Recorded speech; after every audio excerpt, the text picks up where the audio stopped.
Maggie and I are sad for our country this 4th of July. Oh, Maggie.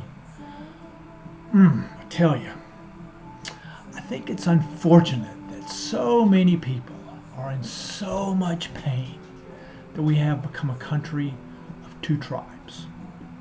I have been shocked that there are so many people who feel so angry, disenfranchised, and threatened by the way things are unfolding in this collective we call the United States of America. And daily, it seems, we are becoming more and more the divided states of America. There's a discussion going on about a coming civil war.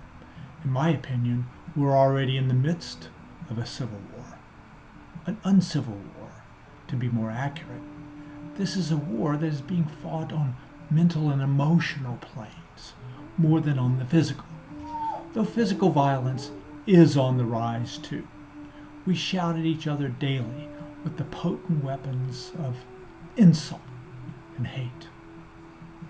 One would think that because I grew up in the South, I would not be boggled by this type of warfare.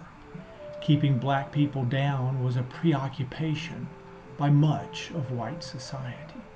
Fear, hate, meanness, accentuation of differences, and even lynching bubbled beneath the surface constantly.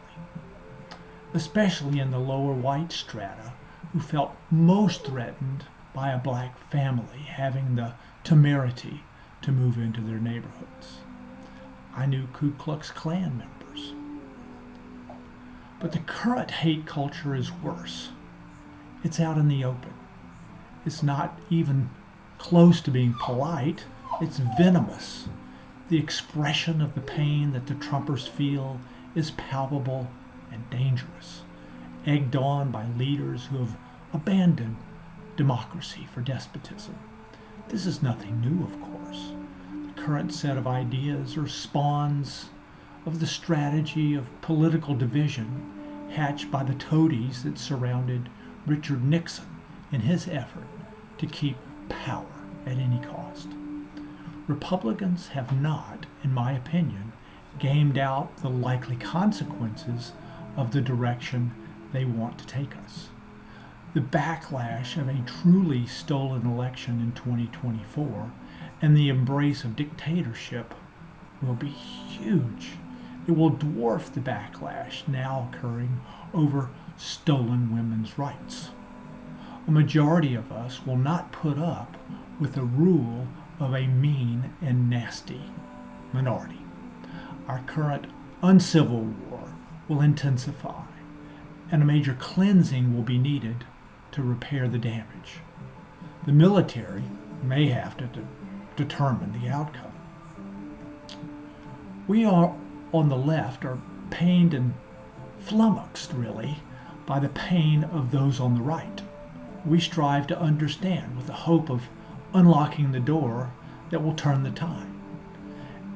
And our own pain, especially among those whose ancestors came to this country unwillingly, remains unaddressed. We long for equal opportunity and the ability to pursue our lives tranquilly. Even the pain of the most fortunate of us looms large behind sheltered walls and in gilded restaurants. The fear of the desires for equality of the unwashed masses results in their hoarding resources and opportunities from the rest of us. In addition, the reptilian brain that we all possess and its quest for survival among the backdrop of a world that seems to be falling apart is making us all a bit cuckoo.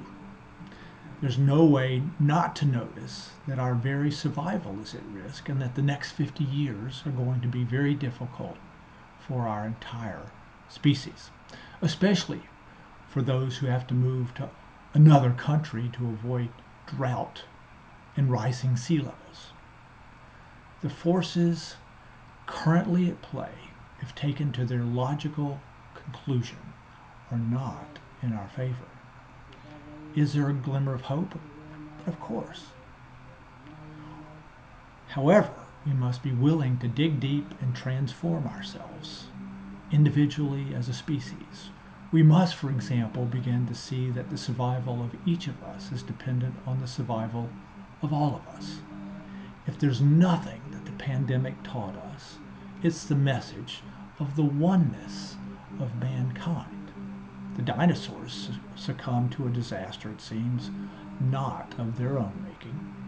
However, the disaster looming on our horizon is one that's almost entirely of our own making. I advocate for a soft landing, one that will force each of us to examine individually and collectively who we are and what we really want. Unfortunately, as Americans and as humans, we are not very skilled at such self-examination. This will require that we dig deep and open our hearts and minds to each other. It will require a commitment to societal peace rather than uncivil war, a willingness to value our commonality over our differences, and leaders willing to be servant leaders rather than rulers, despots, and controllers. The optimistic part of me thinks that perhaps what's currently going on is a good thing. That part of me that thinks this thinks that the expression of rage is perhaps what's needed. That voicing of anger in a public way is better than just keeping it tamped down in the national subconscious mind. Perhaps the recognition that we have hit bottom is the beginning of the desire for recovery, a la Alcoholics Anonymous and this 12-step program. The pessimistic part of me, however, is not so sure. As long as the extreme religious right is intent on imposing its will on the rest of us, and the extreme woke left insists that its values are the only way, the uncivil war will continue. We need to grow up and heal this rift. If we don't, the energy around this conflict will drive itself deep down into our subconscious minds and will take generations to heal. The adults in the broad middle must begin to insist on political maturity from its representatives, its political representatives, and that those on the extreme grow up or risk being marginalized. Bullies cannot be allowed to run the show. To live by the ideals of Jesus would be true Christianity, encouraging harm to others and brandishing guns in church, however, is not. Jesus' vision of humanity waking up to the notion that we are all God's children is my vision as well. Buddha's lessons and techniques for transforming suffering into enlightenment are ones that I've taken to heart, and it will be by this way of living that we may survive as a species. As for me, I will continue to repeat this mantra over and over again, as I do when I take Maggie out in the neighborhood for a run. Illuminate, elevate consciousness in my USA, north, south, east, and west. If this sounds good to you, let me suggest a few things that you can do as next steps. Begin to use this mantra. Learn to meditate. I repeat, learn to meditate. And get a free copy of my first book, The Amazing Benefits of Meditation. Click on the link below and I will send you one. I'm Blair Abee, author, poet, and ordinary mystic. I've written 5 best-selling books on meditation, manifestation, and related topics, available at Amazon Books. It's my sincerest wish that you have a great 4th of July, and that you find peace and happiness in your life. Perhaps using meditation. Perhaps encouraging yourself and others to grow up. And I conclude with a namaste. The higher consciousness in me salutes the higher consciousness in you.